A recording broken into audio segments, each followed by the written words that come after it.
అందరికీ నమస్కారం అండి. నేను మీ మాధురి. ఇప్పుడే ఎన్టీవీలో ఒక న్యూస్ చూశాను. Duvvada Srinivas Madhuri pre wedding shooting Tirumala మాడవీధి. ఏంటి ఆ న్యూస్లో రాసే ముందు వెనక ఆలోచించుకొని రాయరా? నిజాలు రాయండి.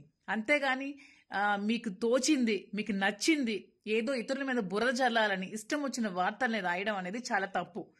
న్యూస్ ఛానల్స్ అనేవి నిజాల్ని జనాలకు చూపించే విధంగా ఉండాలి కానీ ఇలాంటి చెత్త పనికిమాలిన న్యూస్లు రాయడానికి కాదు న్యూస్ ఛానల్స్ ఉన్నవి.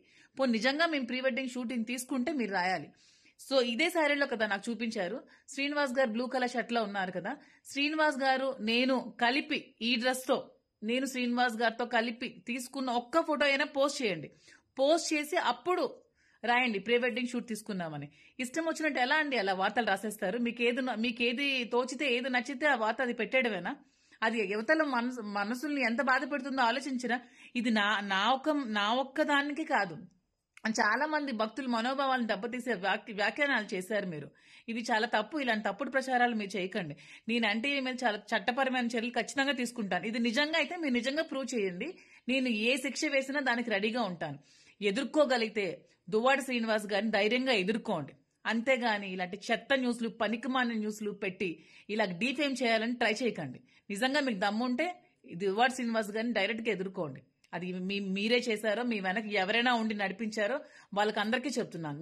మీరు ధైర్యంగా ఫేస్ చేయాలంటే నన్నైనా శ్రీనివాస్ గారినైనా ఫేస్ చేయండి. అంతేగాని ఇలాంటి ఫేక్ న్యూస్లు ఫేక్ వార్తలు పెట్టి జనాల్ని మభ్యపెట్టకండి. ఎందుకంటే తిరుమల తిరుపతి అనేది చాలా పవిత్రమైన స్థలం. దీన్ని ప్రజలు చాలా పవిత్రంగా భావిస్తారు. ఇలాంటి చోట్ల ప్రీ వెడ్డింగ్ షూట్లు అవి ఇవి అంటే వాళ్ళ మనోభావాలు కూడా దెబ్బతింటాయి. నేను నమ్ముకున్న దైవం, నా ఇష్ట ఆరాధ్య దైవం తిరుపతి వెంకటేశ్వర స్వామి. నాకు చాలా ఇష్టమైన దైవం. నేను ఇప్పుడే కాదు బ్రహ్మోత్సవాలకి చాలా ఇయర్స్ నుంచి నేను బ్రహ్మోత్సవాల్లో పార్టిసిపేట్ చేస్తున్నాను. చాలా ప్రోగ్రామ్స్ ఇవ్వడం జరిగింది. ఇలాంటి తప్పుడు ప్రచారాలు చేయడం అనేది చాలా తప్పు. ఇవి మీరు ఖచ్చితంగా బ్యాక్ తీసుకోవాలి. మీరు అపాలజీ చెప్పాల్సిందే. లేదంటే నేను చట్టపరమైన చర్యలు ఖచ్చితంగా ఎన్టీవీ మీద తీసుకుంటాను. నేను కేసు ఫైల్ చేస్తాను.